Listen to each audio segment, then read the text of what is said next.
నువ్వొచ్చి నా బావని ఎగిరేసుకుపోతే నా హక్కు పోతుందనుకున్నావా? నా అత్త నా మీద చూపించాల్సిన ప్రేమంతా నీ మీద చూపిస్తుంది. అది చూసి నేను ఎలా తట్టుకుంటానంటున్నావు?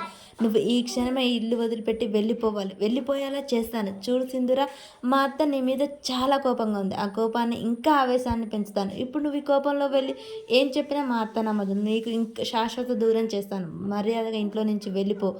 అర్థమైందా? అనగానే చూడు చాముండి, నువ్వు అనుకున్నట్టు ఇంట్లో నుంచి నన్ను మా అత్తమ్మను వేరు చేయడం ఎప్పటికీ ఎవ్వరి వల్ల కాదు.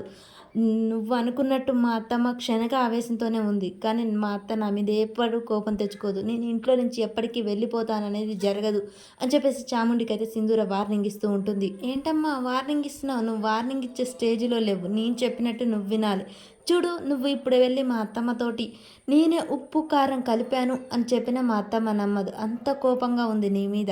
కాబట్టి నువ్వు ఇక ఏమీ చేయలేవు. రోజు రోజుకి ఇంకా చేస్తాను. ఇంకా ఇలాంటి పనులు రోజు రోజు చేసి నిన్ను ఇంట్లో నుంచి వెళ్ళగొట్టడమే నా ధ్యేయం. అర్థమవుతుందా? నువ్వు నోరు మూసుకొని ఇంట్లో నుంచి వెళ్ళిపోతే మర్యాదగా ఉంటుంది అని చాముండి వార్నింగ్ ఇస్తూ ఉంటుంది. సింధుర కూడా చాముండికి వార్నింగ్ ఇస్తూ ఉంటుంది. చూడు, ఓడిపోయే వాళ్ళే ఇటువంటి ప్రగల్భాలు పలుకుతారు.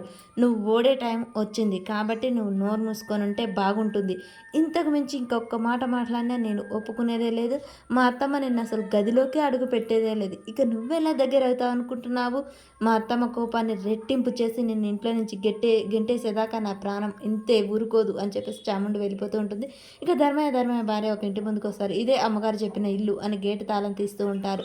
ఈలోపే ఊళ్ళో వాళ్ళంతా చూసి గుసగుసలాడతారు. వీళ్ళేంటి ఇక్కడికి వచ్చారు?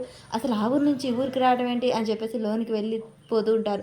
ధర్మయ్య ఆగండి అనగానే, ఏంటి బాబు, ఏంటి మీరు ఈ ఊరు వచ్చారేంటి ధర్మయ్య అని చెప్పేసి వాళ్ళు అడుగుతూ ఉంటారు. ధర్మయ్య ఉండి, నా కూతురికి పెళ్లి చేయాలనుకుంటున్నాను. అందుకనే మా చెంచలమ్మ గారి మనసు కరిగేలా ఇక్కడే ఉండాలనుకుంటున్నాను. మా కూతురుని నా కూతురు పెళ్లి చేయాలి బాబు. అందుకని నేను ఇక్కడే ఉండాలి. ఆ అమ్మగారి మనసు కరిగి చెంచలమ్మ గారు ఒప్పుకునేదాకా మేమైతే ఇక్కడే ఉండాలనుకుంటున్నాము అని చెప్పేసి ధర్మయ్య భార్య కూడా అంటూ ఉంటుంది. ఊళ్ళో వాళ్ళంతా, ఏంటి మా అమ్మగారి మీద ఫిర్యాదు చేసి మీరు ఈ ఊళ్ళో ఉంటారా? అలా ఒప్పుకోము అని చెప్పేసి అయితే వాళ్ళు అంటూ ఉంటారు. మరి వీళ్ళని ఇక్కడి నుంచి వెళ్ళగొడతారా? అసలు ఏం జరుగుతుంది? ఇక్కడికి విజయం వస్తుందా? చెంచలమ్మ వస్తుందా? అసలు ఏం జరుగుతుంది అనేది మనకు నెక్స్ట్ వీడియోలో తెలుస్తుంది.